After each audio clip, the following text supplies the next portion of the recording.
Hello, I'm ibxtoycat, and there are some projects in Minecraft that just aren't worth your time or resources. This is something that is really hard to admit in the moment when you have that flash of inspiration, when you really want to see, say, a desert village house scaled up 16 times so you'd be tiny inside of it. It would look so cool to see, but you know it would take so many hours and it's not worth committing to. And so if you're in the same boat where you have lots of ideas you'd like to see fulfilled, but you know they take too long, that's where today's video comes in. And to do precisely that, we are going to the end, where I'm gonna be honest, I've made my fair share of dumb survival projects that I really want to do but know I shouldn't already, including my giant Menja sponge that I tried and failed at, and my giant ice lava never. I mean, a story of ice and fire, I think you'll find is what this is. And one of the ideas that I think is so smart, and I heard about it, and I just couldn't resist making myself a bunch of black dye and immediately dyeing some glass and doing it, is why don't you put a floor to the end? If you don't know, the towers... my pillars don't go all the way down here. Is that a console versus bedrock difference that the towers go down past the bottom?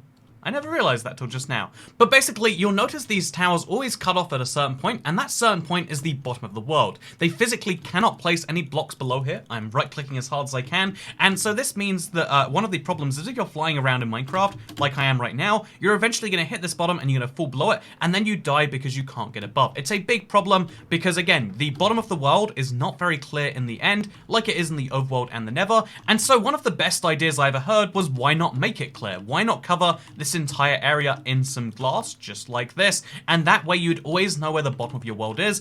You'd still be able to see through it. I mean, if you go far enough away, you can barely even spot that there is glass there, but it'd be a great way to make the bottom of your world more visible. If you wanted to make it fit in even better, you could use black stained glass, which as you can see, fits in so well, you can barely see it in the hotbar, and this would allow you to kind of keep that same mysterious aura of the bottom of your world, while still allowing you to save yourself. And even if the worst thing happens, you fall off your end, and you did fall onto this, and it would kill you from the full damage, the best bet is if you died from the full damage on this, all of your stuff would be obtainable again, whereas if you die in the void, it's all gone forever, even the netherite gear. It's tragic, but it's true. And so, yeah, having a glass bottom of your world sounds like a really cool idea that might actually look great, but I don't know how it would look until I just go ahead and do it. And now by spending seconds instead of the arduous hours that it otherwise would have taken, we can now place this giant black stained glass floor to my end, and we can see what it looked like down there. I think it's actually mostly like it's noticeable, but like not in a bad way. It's not like over the top crazy, but then also you can see how, like, yeah, when you fly under here, it feels a lot safer, and it looks kind of interesting. I'd say it looks better than the end floor by itself. Maybe it'd be fun to put some holes in this and, like, kind of make it more dangerous down there so you can see the void and the pain that comes with it. But I do think having this at the bottom actually is a fun enough idea, but to find out if the idea was good, I got to spend a few minutes in creative rather than literally hours in survival. But I still might spend those hours in survival now.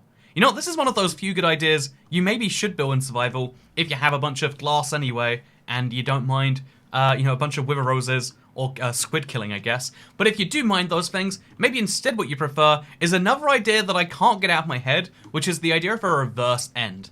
What if the end was made from endstone pillars and an obsidian everything else? This is an idea that will take way too long to work on, but I'm just so intrigued by the idea. I need to know what it looks like. And the good news is commands are here to save us again.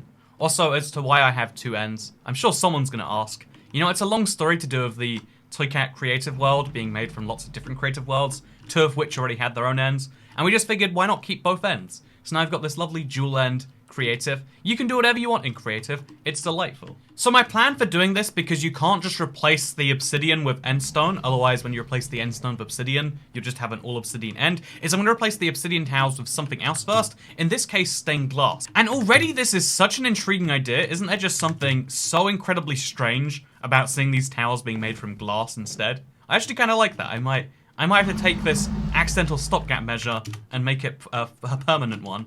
But yeah, basically we're going to replace these with another block. Then later we can replace them with endstone once we've replaced all of the endstone, obviously. There's just something so beautiful about this. I might have come up with an idea that you shouldn't attempt in survival. It will require 24 hours worth of mining obsidian alone. But these stained glass towers, they're just beautiful. I can't stop looking at them. But we have to stop looking at them to start working on this endstone replacement, which now we're going to replace the endstone with, okay, so just like this, we find endstone, and we replace it with some obsidian. a little bit of time later, and I do have to say, it doesn't look so bad. I think it looks slightly worse than the icy fire nether that we have going on over here, but it's pretty nice so far, and now we have to do is replace those glass towers we built with some endstone ones to fully reversify it. However, the dragon seems to have flown through and destroyed one of these towers, so you know what, we'll just have to pretend she hasn't done that. Bad dragon, and let's see what it looks like after that. I actually really like these glass towers though. It's gonna be sad to see them go. I guess I could always place them back if I needed to. But like, don't they look cool? Isn't this the future? And here we go. This is the reverse end. I actually really do like the end result. I think if you were gonna do this in survival, you would just coat the end. So obviously you'd cover the end in the obsidian, and it probably wouldn't be too unnoticeable. And then you would just take the outer layer of each of these and place endstone there instead. But yeah, the end result is really quite a cool one. The end is meant to be made of this purple yellow contrast, but seeing it in reverse is something that is very interesting, and dare I say it, a little bit beautiful. And the big iron wall in the background really does kind of add to that. Honestly, one of the big takeaways from this is that if you're going to cover your end in something, probably should be ice, but if you're going to do something to the end, it should be a giant wall like this, because even in the background now, even though I never finished my manga sponge, just looking in the background at this, it's just stunning, right? It just is a weird texture, and so put a weird block in your end is the lesson I've learned. I can't have been the only one who thought to myself when I saw the new sculk blocks that these would be perfect to turn a jungle into, right? Because if you look through them, you can see that these sculk catalysts would make a lovely kind of tree trunk style thing, and then these sculk blocks would make a lovely, you know, kind of leaf block. I think that's how it works at least, and I would love to try an entire forest this way, but rather than going through the bad consequences of spending hours getting those new blocks after the next update, what if we try it right now instead with our jungle, which gives us not only some sculk blocks, some sculk catalysts, but also these sculk veins to replace these lovely vines with. Seriously, don't these just look like they were meant to be there? And let's see what this jungle looks like after a bit of fun. Okay, so my immediate conclusion is what the hell is happening here? But otherwise it looks kind of cool, right? So let's see if this still holds up, because my leaves are quickly escaping me. You know what, actually, I think I've changed my mind. I think this is monstrosity. I think that the better way to do this is just to replace the leaves, actually. The leaf block is so perfect when you replace it with the skulks, because it looks like a dark blue mystical forest, and maybe we could also do the vines as well, but I think leaving the tree trunks intact actually does a very good job. And so this is the skulk forest with just the leaves, and this is when we add some of those skulk veins on top. You know, this is entirely a side note, but I need to say it. Why is it called the skulk vein when the block is called the vines? Why is this one vein, but this is multiple vines? Like, does that make any sense? Also, why is it that the vines in the game code, if you look right here, they're actually called vine, but the cave vines are called cave viners? Whether they're with body with berries or with head with berries. Also, there's twisting vines and weeping vines, and I'm just saying, they're all plural in the game files besides the vines themselves, which I'm just saying isn't very logical. Speaking of things that aren't logical, because you know what, this video is all about things that you definitely shouldn't be attempting. Please do not try these. Although it does look very cool, right? I want to do it anyway. But I've got to resist and instead bring you to the next idea that you shouldn't be building in survival. Because you know what I think is a really horribly underappreciated block? The piston. I think the piston is really cool because it retracts and also doesn't, but it's also just a cool block to use as a tiling for the top of something. However, not enough people use it for this because it's kind of expensive, it's got a complex recipe, and so instead you always see it sadly just being used as like, oh, you can do such cool redstone things, look at this. I mean, that doesn't work. Look at this. Wow, isn't it magical? And so I want to put an end to this. I want to make a change. And the way I'm going to do that is I'm going to take advantage of the fact that a mountain is made of grass on the top layer and then dirt below that. As you can see, this is grass, that is dirt, which means that if we just make enough levers, which we'll have to turn to the on position by default. Actually, can you spawn in a ton of levers already turned on, or do we have to manually place them like this and then switch them on ourselves? Let's find out right now, I guess. So this is what happens when you set block a lever. Apparently it just ends up on the ceiling. Well, that wasn't what I was expecting. Oh, that's actually pretty cool. There we go. So this is what, and then when you break the block, the lever goes away. So we can set a lever like that, or we can set a lever with the 1 position, or we can set a lever with 2, or we can set a 3, or we can set a 4, And I think there's I guess there's 6 orientations, so that goes to 5, which will be on the ground. But then if we go to 6, I'm assuming it will spawn on the on position. Is that true? I can't tell you. Is this... I think this is also on the ground position, actually. So we try 7, and now it's upside down, but it should be turned on by default, right? Is it? It is not. Huh. Oh, okay, lever position 8 is on by default. If we throw 1 on top of that, as you can see, the pistons will turn on, which means all we need to do is make sure the pistons face upwards, and we can have a whole biome of pistons which are all turned on by default, and which have to be manually turned off to change the shape of the biome, which might actually be easy. I'm not too sure. Let's see how that works. So a piston by default is facing downwards when you place them. So I'm assuming position 6 is going to be upwards. Okay, that doesn't exist.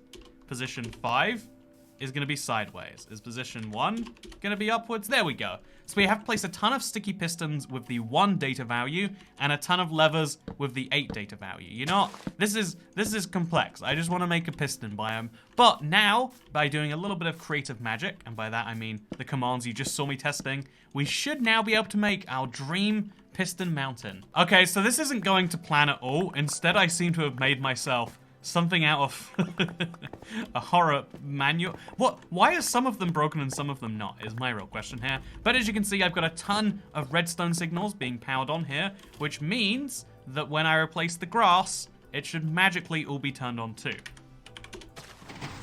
Aha! Oh my god. That right there is what I would say is beautiful. And now if we really want, we can go in and manually turn these off. I say it lying, apparently. We can go in and turn some of these off, because I guess the redstone signals in some cases stack. But as you can see, that's a ton of sticky pistons, all immediately activated. And I feel as though on the hill is actually where it looks best. So let's try that a little bit more, a little bit further down the hill. And so after applying that, the end result looks something like this. My beautiful, beautiful, beautiful sticky piston mountain. It has somehow lowered the frame rate to like disastrous levels. I think my PC might have almost crashed in there somewhere. As you can see, it's a little bit choppier than it should be, which I didn't know that pistons could cause lag. I mean, I guess it's probably all of the items on the ground that are doing that. If we pick up all of these levers, does that really magically make the lag go away from such an insane thing? The answer seems to actually be yes. Huh, today I learned.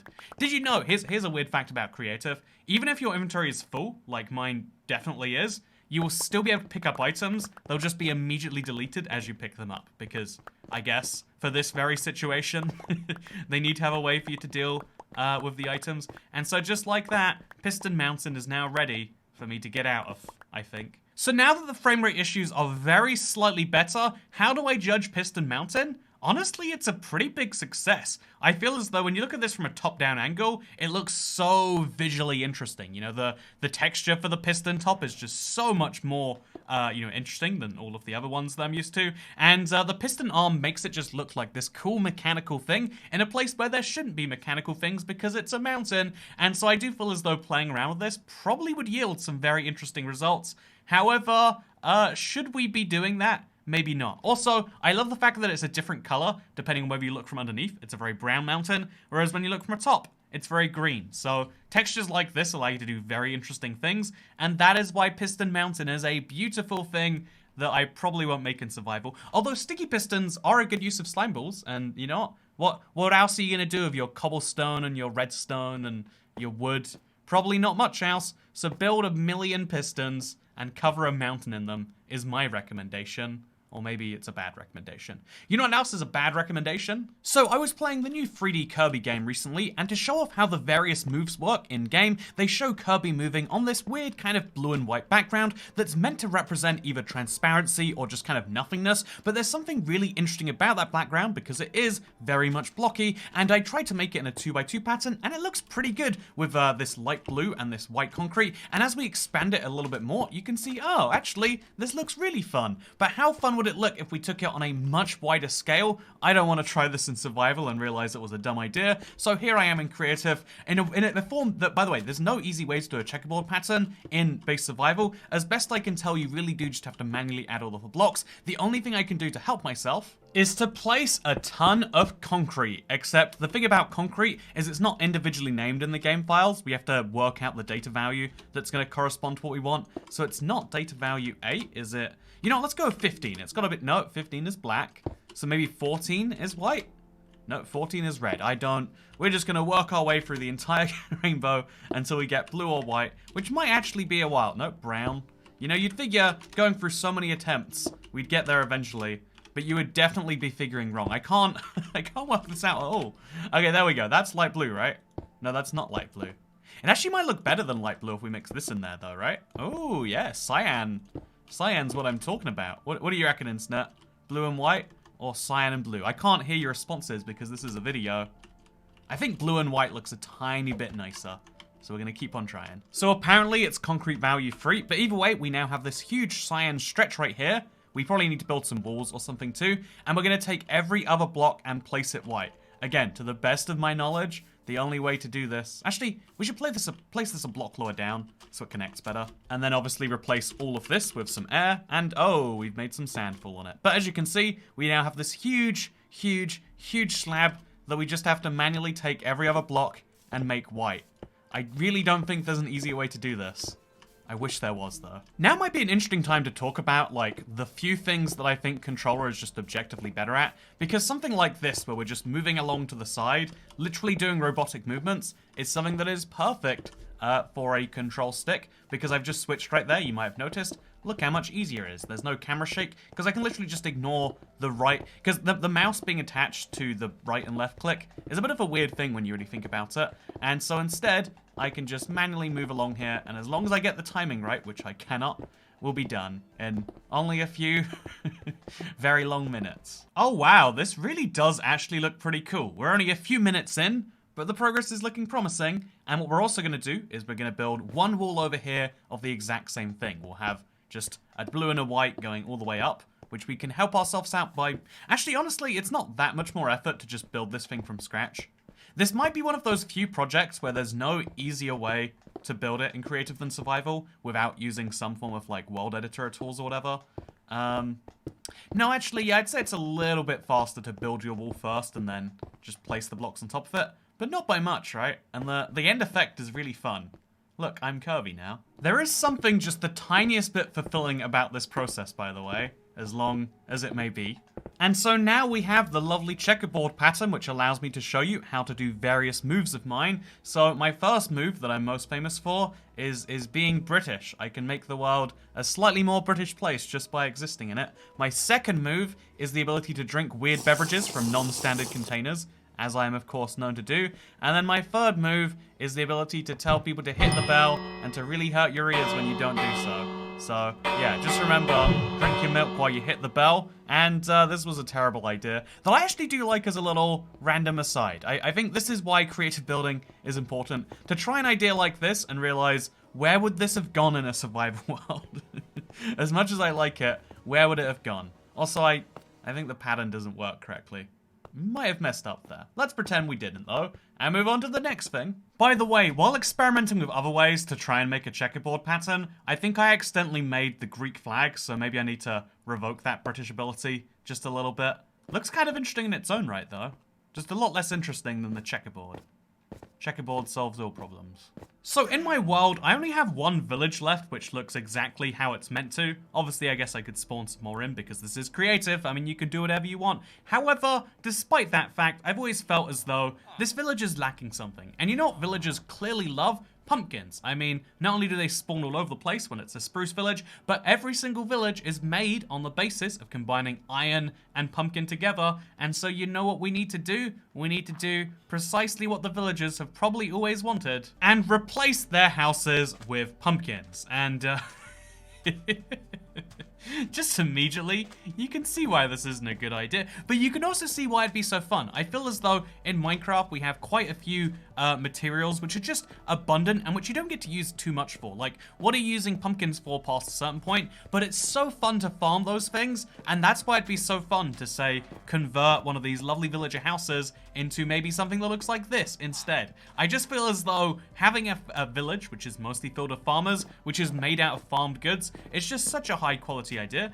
Honestly, I think the beautiful thing about Minecraft is the fact that a pumpkin genuinely is just a building material like any other block. And honestly, it's got a lot more texture than most blocks do. It really does go quite well with the desert palette, it apparently seems. And so the only other logical thing to do here is to make sure the villagers stay on the path. What's the point of having paths if villagers are just going to keep stepping off them and going off into the danger area? And so what we need to do is make it extremely safe. And you know how we do that? Oh dear God. Oh, not like this apparently. Well, as you can see, I hope we've taught them a lesson, if nothing else. How did only this one cactus survive that? Why did every other cactus... You know, okay, let's try that again. I'm sure we'll get there if we try this time. Somehow this is the least satisfying command I've ever tried. Cactuses just do not like to be placed by command, and so instead you get these very random, but also very boring feeling cactus placements. And so this is my cactus and pumpkin village. Does it look good? I'll give you a clue, it doesn't look very good. It's a waste. So something else that I've always enjoyed doing is taking some of Minecraft's structures and giving them a bit of a nether overhaul. I mean, obviously, the netherized, desert well, which, side note, probably should have lava in there instead of water. So let's just go ahead and fix that up right now. Why did some of those lavas let me make them into... Whatever, as you can see, wow, we've got ourselves the lava desert well. But you know what else we have? We have the netherized desert temple, and I just love to look at this thing. I love the way the nether palette can really improve an overworld structure if you apply it just right. And so today, I figured let's apply that to as many different structures as we humanly can. So first of all, we have the igloo, which is made from crying obsidian. I do have to say, making anything out of crying obsidian in survival is a pain because of the only way you get it being so annoying. But yeah, looking at this thing, it is just so intense. Honestly, crying obsidian is just such a visually intense block that it really only does fit creative, so don't build this in survival. Even if you wanted a nether igloo, I don't know if this is the right block for it. Speaking of right blocks for things, I also feel as though the netherized witch hut, which is only missing a witch really, which we can just magically make happen now anyway. Look at that. All of a sudden, there's a witch in here enjoying her new netherized house. I feel as though if anyone enjoys, if any of these structures make sense in the nether, it's definitely the witch's hut. I mean, the witch disagrees with me. And yeah, I think I did a really good job adding an adequate number of mushrooms to this thing. You know, usually it's 1 or 2, but I figured 5, maybe 6 would be the correct number. And then finally, we've got this perfect thing over here, which as you can see is it's a dungeon, also known as a mob spawner. Obviously there is no, for some reason you can make vined versions of all stone blocks, but you can't make viney or mossy deep slate, and you can't make mossy blackstone, so instead we have gilded blackstone, which honestly does a much better job. Again, this gilded blackstone is actually a really interesting resource that potentially has uses for gold, but in reality, I find it's just a great way to add a little bit of texture to some blackstone. And you know, the Striders agree with me. Look how cold they are, because they're cold at all of the bad builds they've been looking at, because they haven't been... You know, I'll work out a pun to do of how cold they are. You know what they're saying? You can see the beauty, and they're saying that I see the beauty too, because it's cold. And when it's cold, it gets icy. At least some places. Honestly, where I live, it never really gets that snowy or icy. It's one of the great shames of living in a city. The heat island effect means there's never snow on the ground. You know, I know it disrupts traffic and everything else, but I want my traffic to be disrupted by snow, just like how these Striders want to live their existence in lava, which is something that might kill me, because we all have different preferences, except people who don't agree that these are a beautiful collection of structures. In those cases, I think you're dumb, and you should feel dumb. Speaking of things you should feel dumb about, next up. Okay, so this is something I've wanted to work on for a while now, because I do have a little bit of void in between where I've sewed together different Minecraft worlds to make this creative world. If you ever explore this world yourself one day, maybe you'll get to see some of the weird oddities of how we did that. I really like it personally, but it does mean there's a few gaps which are perfect for me to build some things in. So for instance, I could replace the air with gravel, and just as a random question, do you think the gravel would fall down below the bottom of the world? Or would they sit at the bottom layer where bedrock is? You know, if there was no bedrock to catch your gravel, would the gravel fall all the way down anyway? I genuinely don't know the answer to that question. Okay, no, I've decided I think it will fall through the world, even though it doesn't make sense, because there's nothing to catch it. And, oh, that is surreal to watch, huh? Oh, that is so strange. Can we watch that one more time? Just for real here. So this is, just so we can definitely see, that is bedrock layer. That is the bottom of the world. And you can watch gravel as it falls down below. Actually, technically, no, there is a bottom layer of the world down here. This is the old bottom of the world. It's very dark now because lighting changed down here. And, oh, all of the water is flowing down here too. That's nice. So water will stop flowing when it reaches the bottom of the world. But if you have gravel and you do the exact same thing, it just keeps going down lower. And then eventually hits the void. And then just vanishes? Question mark. I don't really understand it. Honestly, as I look up at the world, I don't understand how anything in Minecraft works. But I want to use this gap for something, and something I've always wanted to do is utilize gravel or sand or other gravity-affected blocks to make myself a mountain from scratch. That's right, you've seen it in each of the previous installments of this series. Trying to make a mountain has gone pretty badly for me so far, but I think that's because I haven't been utilizing proper tools. So what I'm going to do is I'm going to fill this area with some, I don't know, some bedrock, just something to build on top of. So this is going to be the basis of my mountain, or kind of. You know, it's got some water on there too. You know, what are you doing over here, water? Also, apparently there was a ruined portal in one of the chunks in the corners of one of the worlds I copied. Very convenient. I mean, not for me, but like for someone, right? Someone is really appreciating this, I'm sure. That someone is just not me. So we have to go around and we have to make this all go into one easy place. You know, playing Minecraft is hard. Sometimes you gotta do annoying things like this. But as well as making our water go away, which we've probably done like most of by now, because if we just put blocks there, now all of the water will stop spawning on our bedrock platform and we can make ourselves a mountain. So how does this work? Step 1, you make a big old cube. We're gonna make this out of gravel just because, oh god, the cube is already falling apart. Why is this happening? Oh no, okay, perfect. So just by making the cube, we've accidentally not made a cube at all. But maybe this works out in my favor, because now what I do is I drop a second cube on top of this existing cube, and you know what happens then? I mean, besides extreme lag, as you can see, now there's a perfectly sat cube over here, just chilling in the air, not being affected by gravity. This was not my intention, as it so turns out. Okay, there we go. So yeah, this is not working how I thought it would. But I'm trying my best, okay? Now all we have to do is replace all of that gravel with dirt and then place grass on the top. Maybe. Yeah. No, we need to smooth this out some more. Surely the solution to all my problems which have been caused so far is just to add a simple couple layers of gravel across everything. So instead of making a giant cube, we just make a 40 by 40 by 40 thing of just gravel now.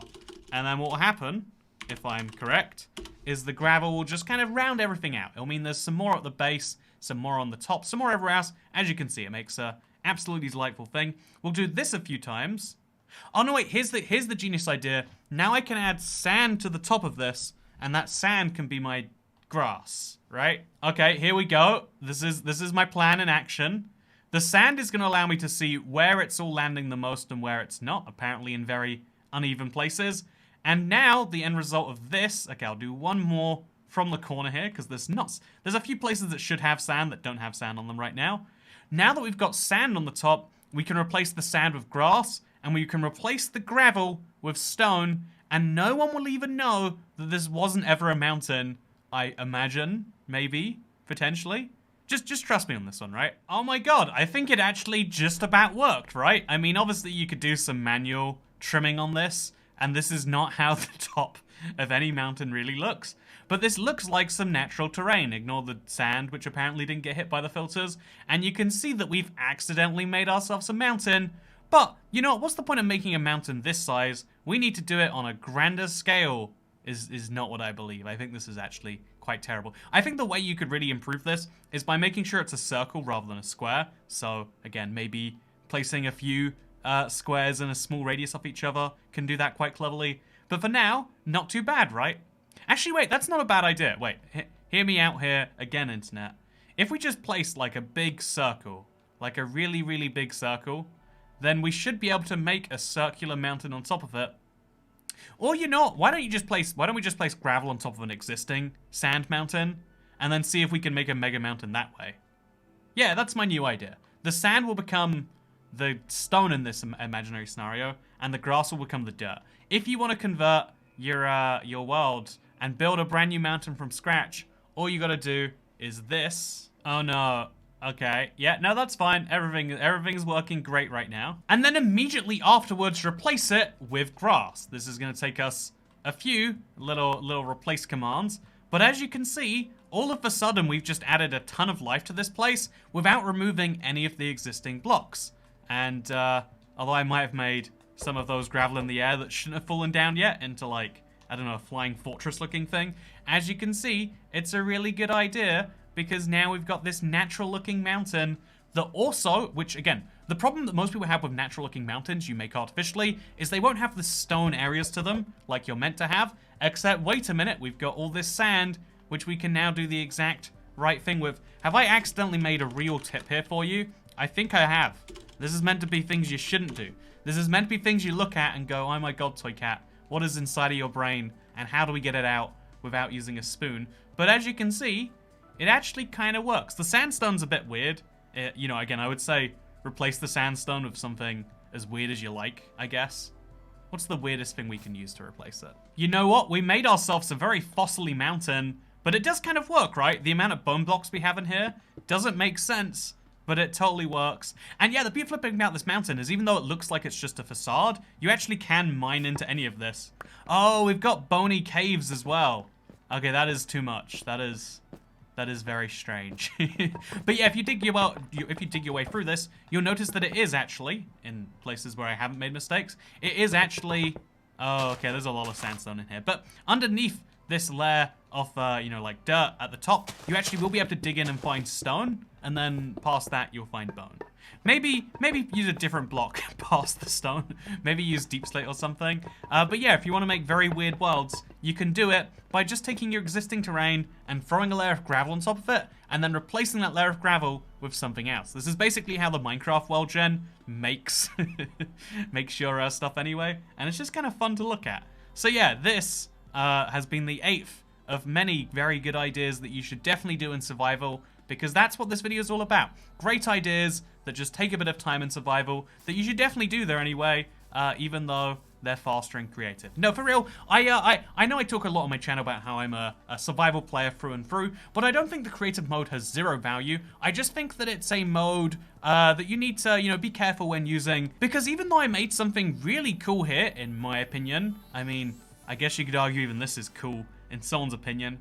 Why did I place it here? I genuinely don't know. But even though I made a few things that are really cool in my opinion, the truth is there is a more satisfaction that comes from making, say, a green wall temple in survival and creative. It's mostly just about having some fun, goofing off, and seeing what some things could look like. And yeah, if you use creative as a proof of concept, or use it as just a creative outlet, you'll have a good time. And it's just a reminder that, like, you know, it's one of the 2 game modes in Minecraft. If you're a creative-only person, I always like to remind people, give survival another try. I know it's just creative, but with creepers and less resources. But something about the constraints of not being able to use 50, seriously, so many crying obsidian blocks, will actually make builds more interesting in their own unique way. I find people do really well within constraints, but every now and then it's fun to remove those constraints for yourself, right? Is that a contradictory stance? I don't think it is, but if you do, let me know in the comments, because I'm gonna stop talking and start listening. And by start listening, I mean ignore the comments. But you know what else I mean? I mean that you should subscribe to the channel with notifications turned on if you want to see more bad builds that you can watch every single day. I just love this thing. Seriously, I think we peaked when we made this. I don't think we can ever get anywhere near as good. And that is why I'm gonna say thank you for watching, because I'll see you next time. Bye.